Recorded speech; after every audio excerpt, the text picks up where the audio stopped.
Bonjour, bienvenue, ravi de vous retrouver avec les vidéos de Vivre Cru. Alors quelqu'un m'a posé une question pour l'herbe de blé, comment la faire pousser chez soi, avoir des petits trucs pratiques un petit peu. Alors moi aussi j'en fais irrégulièrement, j'aimerais bien en faire plus régulièrement, d'ailleurs je vais m'y employer là pour le mois de mai-juin.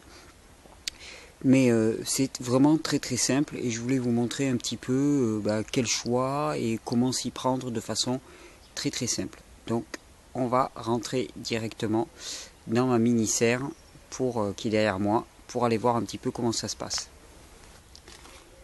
Hop, on rentre dans le sein des saints. Hop là. Et voilà donc de l'herbe de blé en préparation.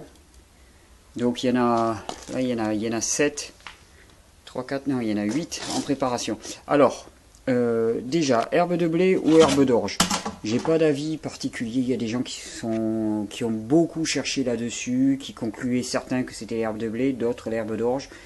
Moi j'aime bien le blé parce qu'on le trouve très facilement. J'achète par sac de 5 kg des graines de blé bio. Si vous voulez savoir où vous en procurer, c'est très simple. Vous contactez un boulanger meunier sur un marché bio et il vous vendra son grain. Parce qu'il y a beaucoup de boulangers bio maintenant qui font leur propre farine, donc ils ont du grain.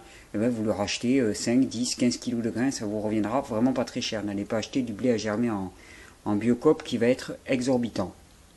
Ensuite, eh bien, il faut un petit peu de terre, comme vous le voyez. Donc vous procurez-vous un petit peu de terre. Ensuite, pour les bacs à germer, alors là derrière, j'ai un germoir qui est utilisé, qui est vendu par Ouka Juicer, que j'utilise aussi pour d'autres graines, et qui est vraiment pas nécessaire pour l'herbe de blé, mais que j'ai utilisé là et qui fonctionne bien. Et là, j'ai quelque chose de beaucoup plus simple. Ce sont des bacs à semis qu'on trouve en jardinerie classique. Ça vaut vraiment rien du tout. On les achète par 10, un truc comme ça. Ils sont imbriqués, c'est très léger, mais on met un petit peu de terre dedans. On met 1 ou 2 cm de terre. On met nos graines de blé. Je vous conseille de les avoir faites tremper une nuit préalablement. On met nos graines de blé et puis ensuite on recouvre avec une autre petite couche de terre. On maintient humide et voilà ce que ça donne. Là, c'est en pleine croissance. Alors après, est-ce qu'il faut faire tourner ou pas? Alors, est-ce qu'il faut faire tourner ou pas? Eh bien oui, parce que ça met du temps à pousser. Ça met du temps à pousser, surtout si, comme moi, vous le faites en extérieur. Là, c'est pas vraiment en extérieur, c'est une serre couverte. Mais bon, voilà, la nuit, ça redescend un petit peu, la température. Donc, la pousse va être lente, mais la pousse va avoir lieu. L'idéal, ce qu'il faut faire, c'est en semer un bac par jour, on va dire. Et quand il fait un petit peu chaud, avec 7 bacs, eh ben, on en a pour tous les jours. Et on a un rack entier par jour, ce qui permet de vraiment faire pas mal d'herbes de blé. Après, on peut en faire un pour les 2 jours, donc on en sème un tous les 2 jours. Mais il suffit comme ça, chaque fois qu'on en consomme un, d'en semer un autre, et on a la bonne rigueur.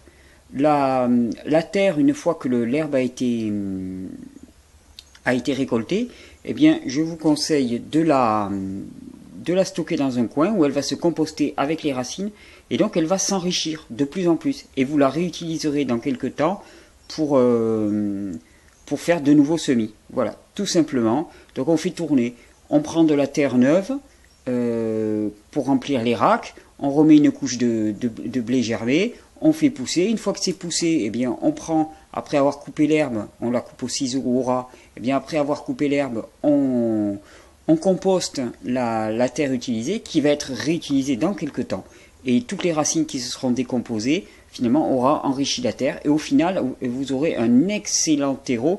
Et dans quelques temps, si vous maintenez la chose, vous aurez un support de culture qui sera extraordinaire pour votre herbe de blé. N'hésitez pas aussi à nourrir votre terre, c'est-à-dire si vous utilisez de l'eau dynamisée, eh bien arroser à l'eau dynamisée.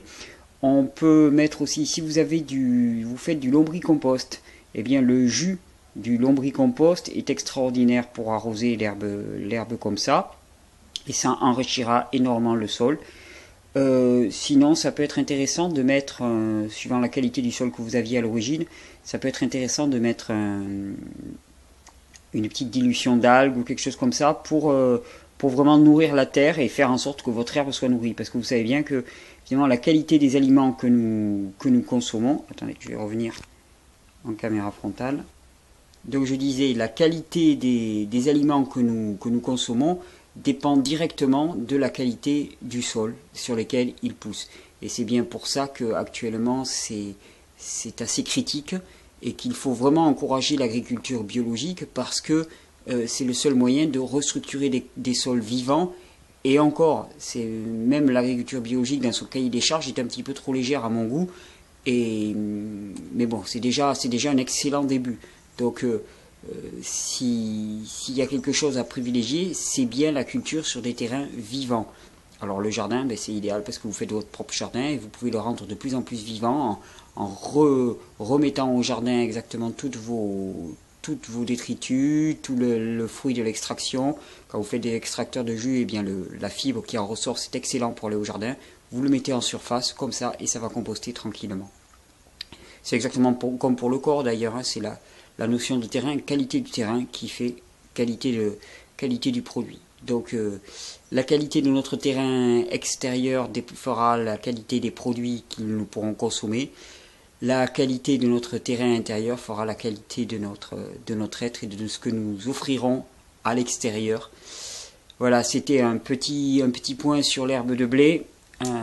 D'ailleurs, en parlant d'herbe de blé, hop, un petit mélange là aujourd'hui, avec un petit peu d'herbe de blé. Alors, herbe de blé, voilà, c'est juste de l'herbe. C'est juste de l'herbe. Alors, qu'est-ce qu'elle a de particulier? C'est qu'elle est plus douce que la stricte herbe des champs. Mais si vous avez de l'herbe des champs bien verte, dans un endroit dont vous êtes sûr qu'il n'est pas pollué, et c'est là où ça peut devenir critique, c'est bien pour ça qu'on a intérêt à le faire chez soi, quand on n'est pas vraiment à 100% sûr, parce qu'attention, les risques sont énormes. Mais si on a une herbe dont on est sûr, on a un champ à côté de chez soi, dont on contrôle exactement ce qui est posé sur ce champ, et bien alors à ce moment-là, il n'y a pas à se fatiguer, c'est directement dans le champ qu'on peut aller puiser. Je vous souhaite une très très belle journée, merci pour toutes vos questions, j'espère que vous appréciez ces questions-réponses rapides. Et puis à très bientôt avec les vidéos de Vivre Cru, merci de les partager, merci de vous abonner, merci de soutenir ce site de toutes les manières que vous le désirerez. À très bientôt et belle journée à vous.